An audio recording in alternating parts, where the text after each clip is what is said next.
Welcome to Dr. Warrick's podcast channel.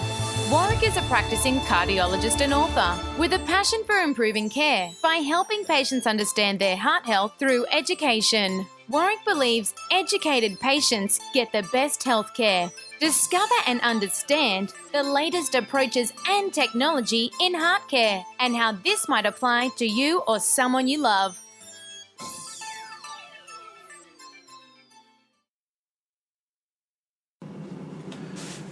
Hi, my name's Dr. Warrick Bishop and I'd like to welcome you to my consulting room.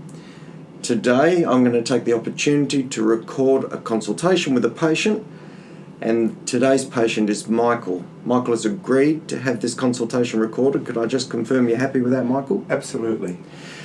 And Michael has given me some forewarning that today he's apprehensive about taking his statin therapy, so I thought this is a good opportunity to engage in a conversation that's really important. By way of backgrounds, Michael is a 72-year-old gentleman who's been fit and active his whole life. He's slim, he looks after himself, and really came in with a several-week history of worsening shortness of breath and chest pain on exertion. We did a stress test as appropriate, reproduced his symptoms at a low workload, demonstrating that he most likely had tight blockages of his arteries. I put him immediately on medication, and the next available opportunity undertook invasive coronary angiography, which confirmed the suspicion that he had a tight blockage, in this case in the LAD and a large diag artery. And within a couple of days we've been able to make arrangements for percutaneous intervention with stent placement in the LAD. The diagonal branch hasn't been stented but looks good. Michael is on all the appropriate therapy, dual antiplatelets, plus a cholesterol-lowering agent, and he's come in today wanting to talk about his medication. With that as a background, Michael, can I invite you to share with me what you want to talk about today? Okay. I feel, coming from the amateur's point of view, I feel almost reluctant to put my case, because I'm sure you've heard it a million times before and you're a little bit bored about the explanation.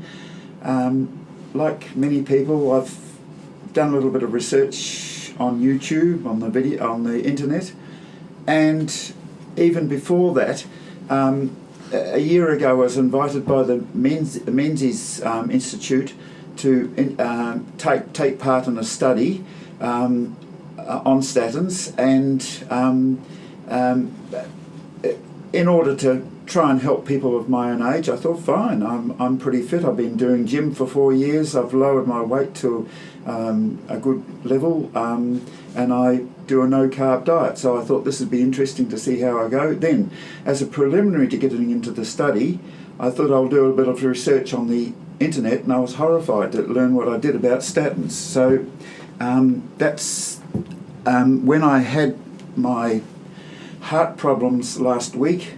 I already had this information on board. I didn't quickly run out and try and find the information. I already had an incredible bias against taking statins. Dr. Bishop asked me, quote unquote, to humour him and take them, which I have done for the last week or more, up until the procedure of my stent was put in. You're welcome to talk to me as I'm here. Yes, yeah. That doesn't have to be an interview, so yeah. We're just going to record it. So, Michael, look, that's great. Can I just check the Menzies research that you were going to do? Did you end up taking a statin? I know. So they asked, because it was either placebo or statin, but they asked me to continue in the scheme, which I have done, as a non-taking participant. Okay. Sure. So they're measuring my my cognitive deterioration or whatever, and other health issues by interview. Okay. Yeah. Well, so you haven't taken a statin. That's important to know. But you're on one now. I am now. And I'm guessing you're feling okay at the moment. Absolutely no side effects at all. That's great. Well, let's park that for the moment. Yeah. When you did your research, what would you say was the biggest concern you had about taking a statin into the future for you? Probably my biggest concern and my biggest scare was that I accompanied a mother through dementia for the last 10 years of her life, and it was pretty shocking. The handout given by the Menzies Institute said that that possibly statins helps avoid dementia, but all the information on YouTube is exactly the opposite. And I thought, for a start, the misrepresentation of that information I thought was inappropriate. So I was a bit annoyed about that. Maybe I can... The logic of the situation where the radically reduced cholesterol to the brain is basically starving the brain of what it essentially needs. So I can't see the logic of how possibly statins can help you with any cognitive function, let alone the possibility of developing dementia. Maybe I won't. Maybe I'll take after my father. But if there's anything I can do, I would rather risk anything than develop dementia. Okay. So I'm happy to speak to those points. What I'll say before I speak to the issue of dementia, though, is that the stuff on the internet is often biased, and it's often louder out of proportion than what it should be. And what you'll notice is that there's people with individual opinions and perspectives who want that heard, sometimes because maybe like me, I've written a book, so I've actually put information up there, but I'd like to think that I'm a reliable source, because if I'm not a reliable source, I'll lose my position on the Heart Foundation, I'll lose my association with the Menzies, I might be confronted by APRA for being beyond guidelines, and I could lose what my livelihood is. But there are people who have made a business out of creating, if you like, controversy around statins, and those people are really loud, and you see it in politics in other areas. And so sometimes that bias gets lost, and sometimes the search engines in Google don't allow you to actually find the right information. And so that's really why I think information is incredibly important. That's why I'm really grateful you've taken the time to let us record this. So what I'm going to put to you is that I think that some of the information you've received is probably not the way I'd viewed the literature, and the way I've reviewed the literature is in a space where I've been responsible for looking after people for about 15 years. I provide input into a Heart Foundation board. I provide input into the Australian lipid guidelines, which are currently being written. We'll come back to where the literature is, but first of all, with regard to dementia, I think it's a really important issue. The FDA, a number of years ago, because of concerns and reports of people describing issues with memory, the FDA did a thorough review of statins and found there was absolutely no evidence from any of the studies that there was any decrease in mental cognition from using the statins. None. And that was over many trials. FDA is American, is it? Yeah. Okay. And in fact, it's quite important to get that, because the FDA did the same with Vioxx, which is a COX-2 inhibitor, about 5 or 10 years ago, and they pulled it. And the consequence of that was huge amounts of litigation against the company that produced Vioxx. So the FDA are fairly important in terms of creating that possibility for litigation. You can imagine the litigation downpour, the lawyer feast, if there was clear evidence that statins caused cognitive impairment. To speak to a couple of your points there, look, the amount of cholesterol your brain needs is also misrepresented a bit. First of all, we're not even aware that the statins cross the blood-brain barrier, which is if you like, a mechanism that keeps certain things within the body but not within the brain. So we're not even sure the statins get into the brain, actually. So we don't think that makes a difference. But secondly, if you want to look at absolute cholesterol levels, and we'll take yours, I think, because we've got them here. Before any therapy, Yours were, actually you might be able to tell me. 4.1 total. So let's go LDL cholesterol. LDL is 2.4. Okay, so LDL of 2.4. So we talk about LDLs as doctors. In Australia, our current secondary prevention LDL lowering objective is about 1.8 millimoles per litre. So 2.4 is higher than what we would think, and without getting into too much data around the evidence that's available, there's almost no question that the LDL hypothesis holds to some degree, such that people who are at high risk who've had an event, as you lower their cholesterol, you lower their risk. So the Australian guidelines are to aim for LDL lowering to 1.8 millimoles per litre. This is not what you previously published in your book. You published less than 2.5.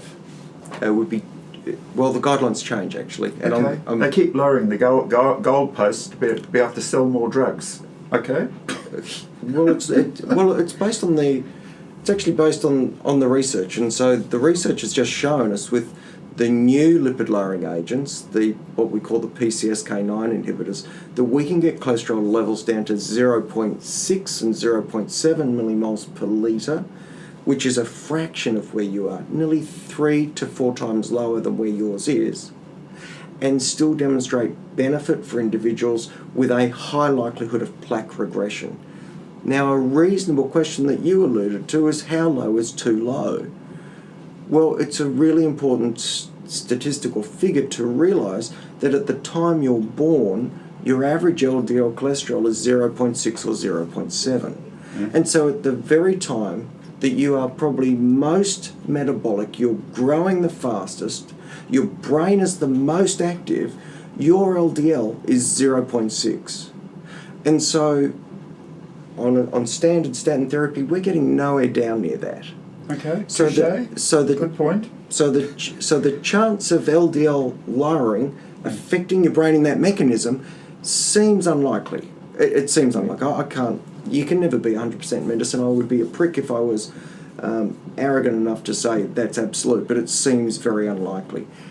The flip side is also true, and that's what was in the Menzies stuff. That was what they said to you, that there's a chance statins can lower the rate of dementia, and the reason is that a reasonable proportion of dementia is caused by vascular events, so cholesterol build-up in the neck, or cholesterol in the carotid arteries, or cholesterol build-up in the middle cerebral arteries, giving rise to stroke, or mini-strokes. Yeah. And if you can reduce that, you can reduce progression to dementia.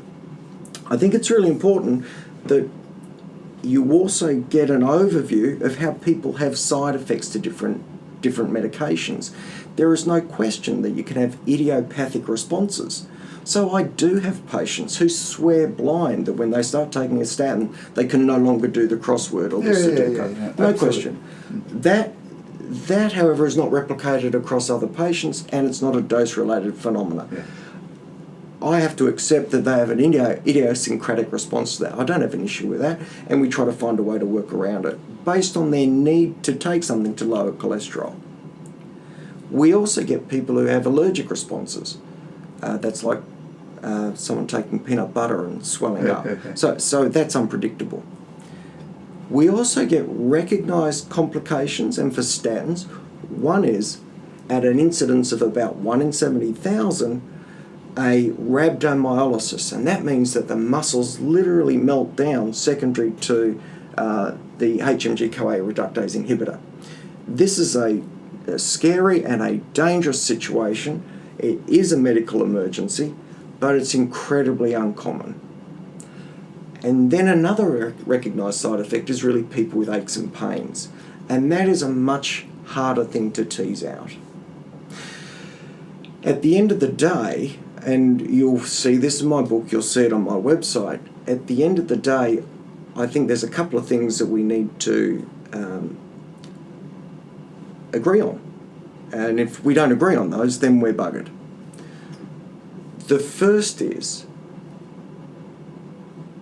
in the secondary prevention situation where we've demonstrated people are high risk because they've had an event, or in the setting of imaging because they've got high-risk plaque, then lowering cholesterol based on all the data we've got available is likely to bring plaque stabilisation and reduce the risk of that person having an event. And so in that situation, whatever we do to lower the cholesterol is going to be beneficial for that person. Statins are used because they're now so available, they're off patent, they're cheap, and they work. We also use ezetimibe, and there are other agents on the market that are going to come. The flip side of that, though, is in the primary prevention role, and this is in people who have not had an event, who just, for example, have high cholesterol. And this is the group that gets discussed in YouTube and on the internet on a regular basis, where the advocates are saying cholesterol's not a problem. Because there can be people with high cholesterol and nothing in their arteries. There can be people with low cholesterol and terrible arteries. There can be people with high cholesterol and pristine arteries. There can be people with low cholesterol and good arteries. And that's true.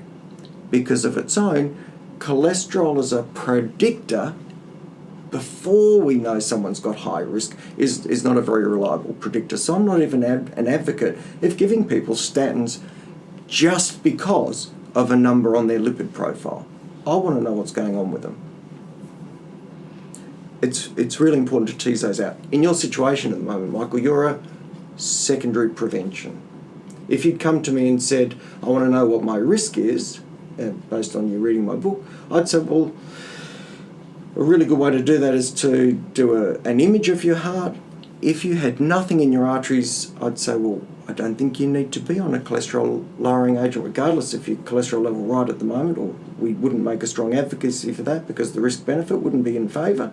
If you had terrible arteries, then we would have this sort of conversation and say, look, based on the literature that's available, we would be helping you. Does that help clear some stuff? Yeah, it does. But I still think that statins is an extraordinarily effective medication. There's no doubt about that at all. But I just think it's an overkill, a complete overkill, because it deals with, as much as research has been done on it, it deals with so many organs and so many aspects of the body that to just lower cholesterol at the risk of other dysfunctions, I think is just inappropriate.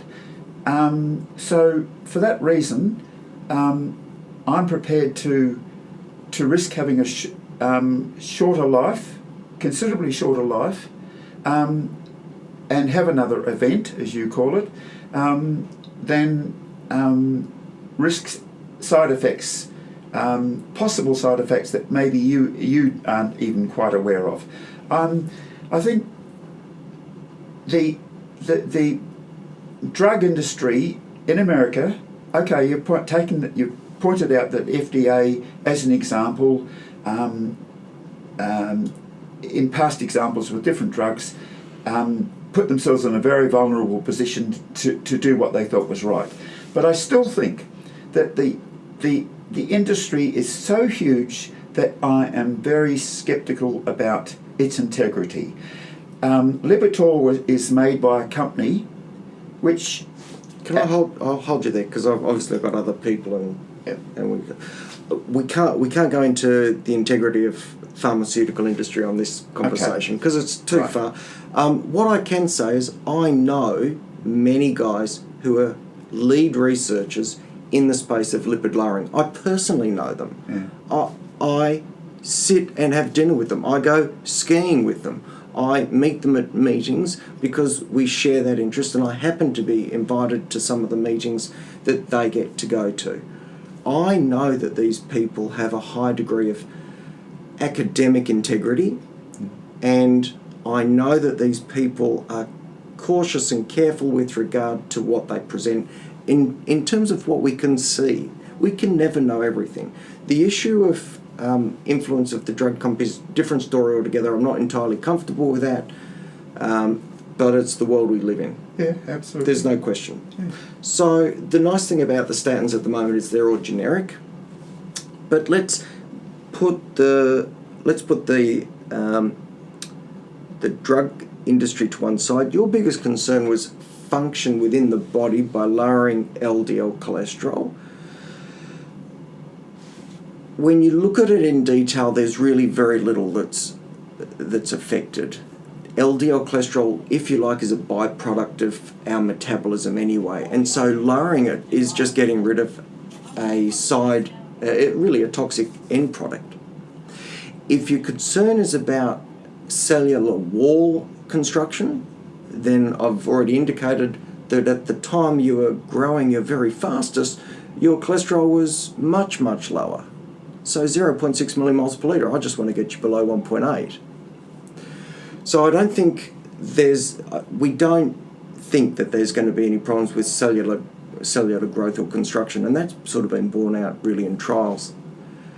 When it comes to hormonal variances, and you see this on the YouTube, Google sort of stuff, the lowering LDL is going to muck up your testosterone, etc., etc.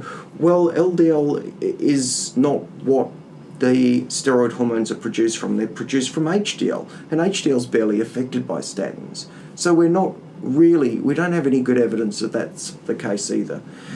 We've done millions and millions of people who've been looked at closely for statins, and if anything, there is a clear signal that we can increase the rate of development of diabetes.